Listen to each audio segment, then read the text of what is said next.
बिनि हाखौ नोंथांमोननि नामाव जोंनि खावलायनायखौ गनायालासिनो बै जायगायावनो थाबाय थागोन होननानै बुङोब्ला बेवहाय सरकारा बोलो बाहायगोन।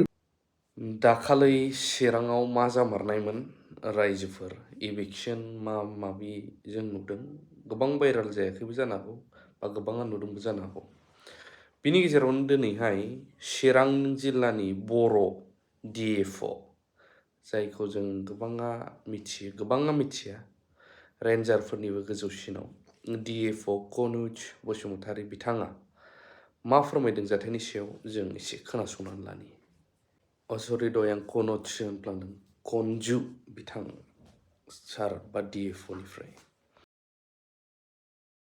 बेयो जेबो दाङाबाजि जायाखै, बेखौ भुल बुजाबुजि जानो नाङा। जे माने ओइदिनखालि जोंहा रिलकेसन खालामनायनि मोनसे डेट दंमोन, जे नेसनेल पार्क सिङाव हाबनानै थानाय इनक्रचारफ्रा इस्सायै जोंनि खावलायनायखौ गनायनानै मान होनानै बिथांमोनहा ओंखारबोनायनि दिनमोन। दा बे दिनखालि बिथांमोनखौ माने बरायनानै लाबोनो आरो जोंनि थिखानाय थावनियाव बिथांमोनखौ रिहाबिलिटेसन होनो थाखाय जोंनि स्टाफफोरा थांदोंमोन। आंबो निजे दंहैयोमोन, नाथाय रायलायखानाय बादियै बाथ्राया जायाखिसै, सोरबा थुनानै होनाय थानो हागौ। दा बे बाथ्राखौ लानानै गोबां दाङाबाजि खालामनो सानदोंमोन, गोबां दावराव दावसि जादों। बिनिफ्राय आङो माखासे खोथा रायजो राजाफोरनि गेजेराव रिकुवेस्ट खालामबोदों जे नोंथांमोनहा बाउन्डारि सिङाव थायोब्ला नोंथांमोननि हा हुनि नामा मालाबाबो जानाय नङा गावनि नामाव। गतिके जेराव जोङो जायगा थिनानै होदों बे जायगायाव जोङो दोनहैयोब्ला बिनि हाखौ नोंथांमोननि नामाव खालामनानै होनायनि दायथ'खौ डिपार्टमेन्टआ सम्पुर्ण दायथ'खौ लागोन होननानै बिथांमोनखौ खावलायबोनाय जादों। बे मथेनो माखासे ओइदिनखालि 34 फेमिलिसफ्रा हाग्रा सिंनिफ्राय ओंखारबोफिननानै जोंनि थिखानाय जायगा देवस्रि खाथियाव, दानि नेसनेल हाइवे गोदान बेनि साखाथियाव बिथांमोनहा थाफैजेनबाय। दा लासै लासैनो फैगासिनो दङ, जोङो फेस वाइसआव बेखौ खालामबाय थागोन।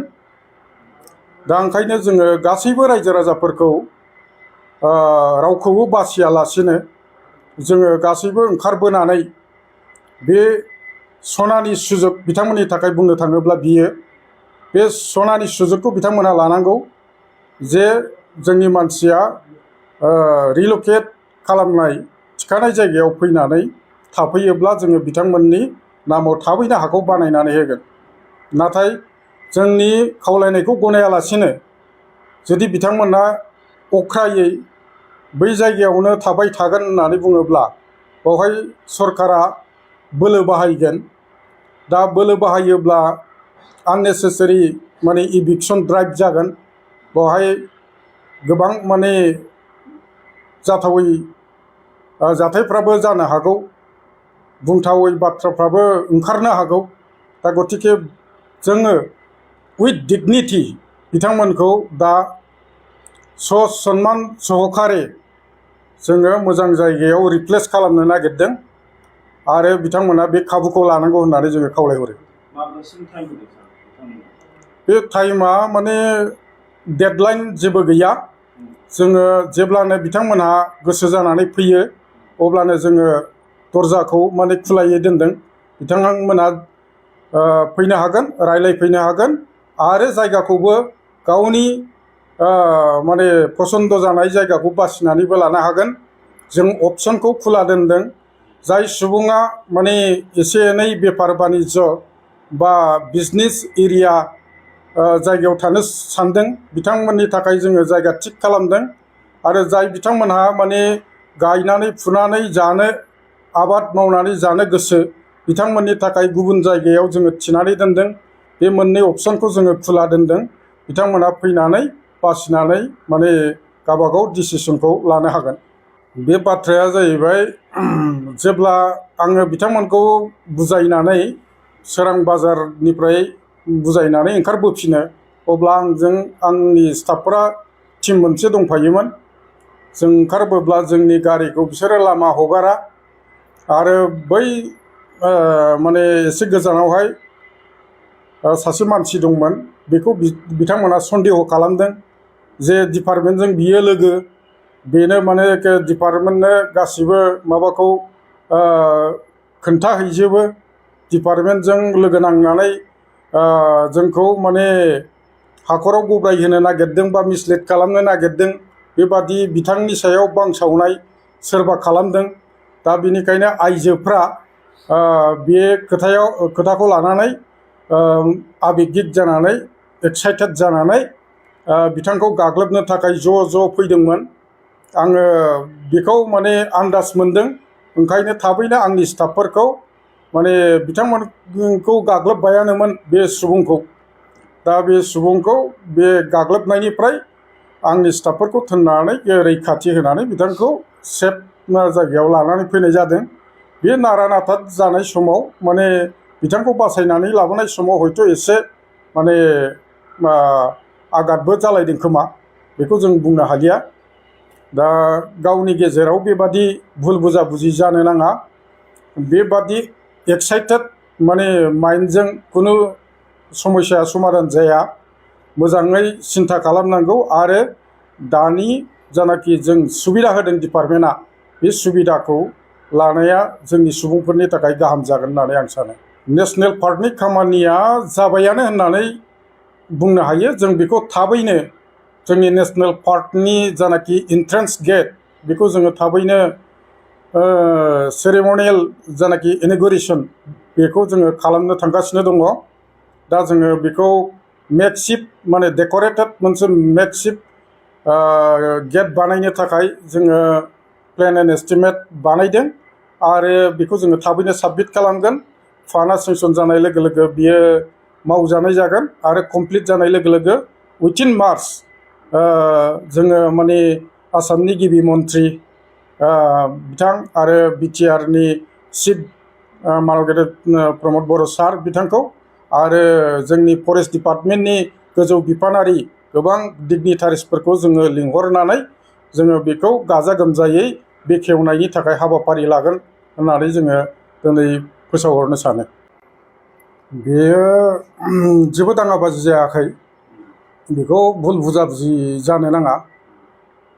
जे माने ओइदिनखालि जोंहा रिलकेसन खालामनायनि मोनसे डेट दंमोन, जे नेसनेल पार्क सिङाव हाबनानै थानाय इनक्रचारफ्रा स' इस्सायै जोंनि खावलायनायखौ गनायनानै मान होनानै बिथांमोना ओंखारबोनायनि दिनमोन। दा बे दिनखालि बिथांमोनखौ माने बरायनानै लाबोनो आरो जोंनि थिखानाय थावनियाव बिथांमोनखौ रिहेबिलिटेसन होनो थाखाय जोंनि स्टाफफोरा थांदोंमोन। आंबो निजे दंहैयोमोन, नाथाय रायलायखानाय बादियै बाथ्राया जायाखिसै, सोरबा थुनानै होनाय थानो हागौ।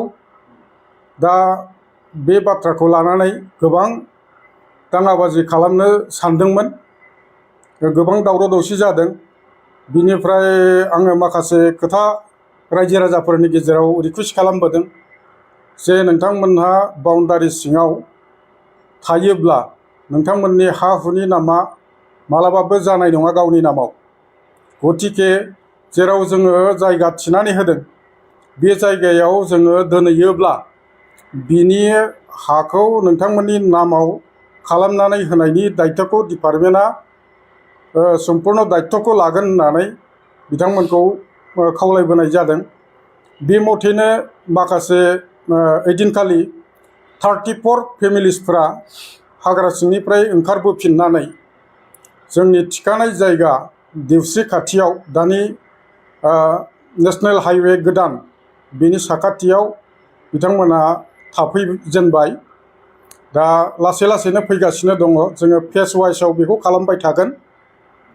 दा ओंखायनो जोङो गासैबो रायजो राजाफोरखौ रावखौबो बासियालासिनो जोङो गासैबो ओंखारबोनानै बे सनानि सुजुग, बिथांमोननि थाखाय बुंनो थाङोब्ला बियो बे सनानि सुजुगखौ बिथांमोनहा लानांगौ।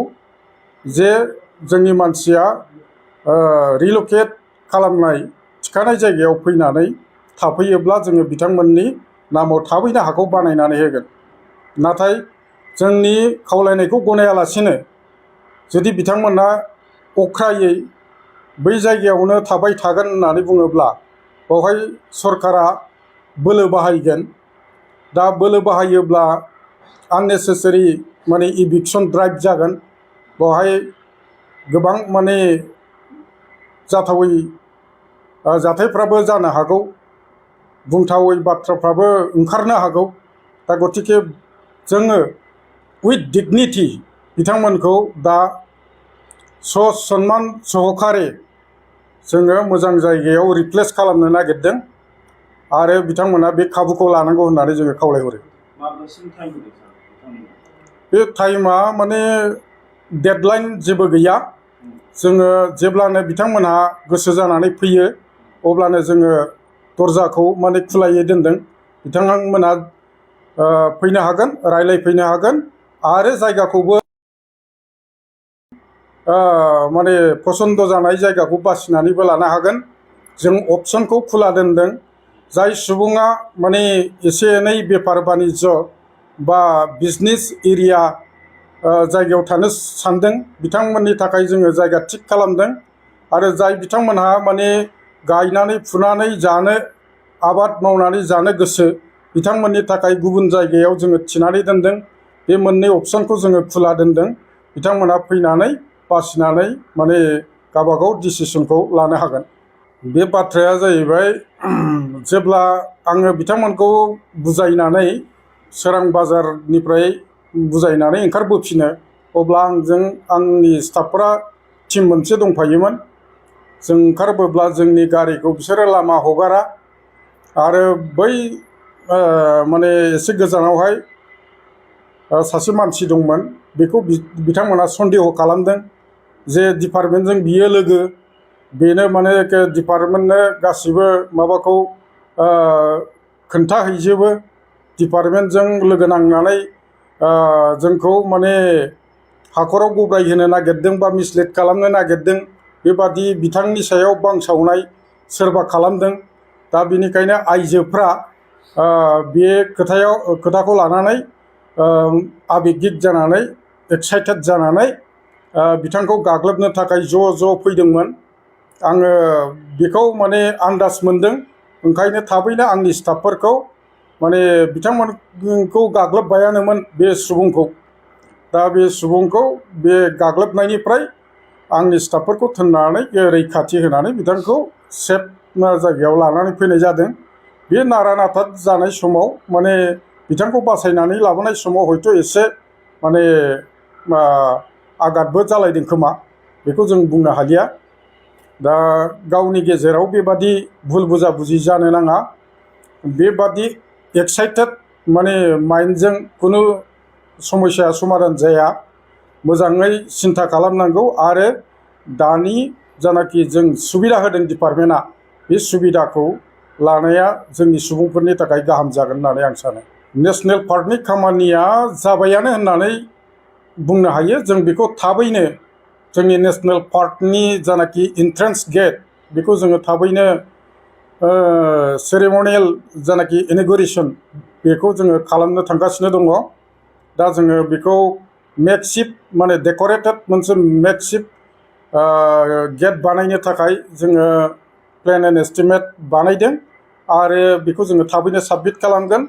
फान्डआ सेंसन जानाय लोगो लोगो बियो मावजानाय जागोन आरो कमप्लिट जानाय लोगो लोगो उइथिन मार्च जोङो माने आसामनि गिबि मन्त्रि बिथां आरो बिटिआरनि चिफ मानगेजेर प्रमद बर' सार बिथांखौ आरो जोंनि फरेस्ट डिपार्टमेन्टनि गोजौ बिफानारि गोबां डिगनिटारिसफोरखौ जोङो लिंहरनानै जोङो बेखौ गाजा गोमजायै बेखेवनायनि थाखाय हाबाफारि लागोन होननानै जोङो